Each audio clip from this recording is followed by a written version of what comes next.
হচ্ছে ৭৭ বছর। আমি এই বয়সে কোনোদিন দেখি নাই এই এই তুফান এই কাণ্ডকৃতি। এখন আমি আচুকা দেখি আমি স্ট্রোক আলা মানুষ, 2 বার স্ট্রোক করছি। আবার লাজম ঘুমিতে আমি মারা যামু। চোখে ঘুম, কান জাগন হু হু করি দক্ষিণ মতন কি আসে। বইতে বইতে জিজ্ঞেস করে উঠ উঠ, চৈতলে হান্দা। এই সময় আমার 2জন স্যার অতাগো ঘর দিন নি হাতাগো উডানে হারাইছে। এখন স্যার আসিল, এখন হাতাগো হে উডানে আসিল।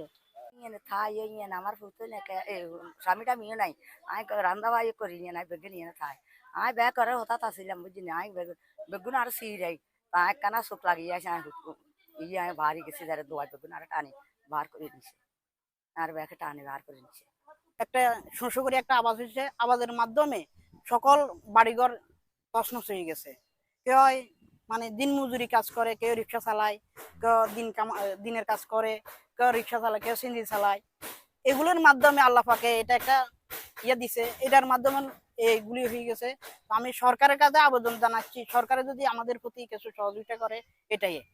সমকরি একটা শব্দ আসছে, আসার পরবর্তীতে আমি আমার ওয়াইফকে বললাম যে ওদেরকে বুকের সাথে জড়াই এনো, কি যেন আসতেছে। তখন ওদেরকে বুকের সাথে জড়াই নিবার সাথে সাথে এই ঘরটা আমাদের, এই যে আমার এই ঘরটা আমাদের গায়ের উপরে ভাঙি পড়ছে।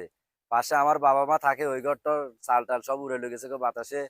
এখন এই আমরা 4জন মানুষ আহত হয়েছি। এই যে আমার এখানে ব্যান্ডেজ, আমার দুটা ছেলে আহত, আমার স্ত্রী আহত। এখন বাড়ির মানুষ আসি, এলাকার মানুষ আসি আমাদেরকে ঘর থেকে মানে উদ্ধার করছে আর আমরা চিল্লে চিল্লি শুনি।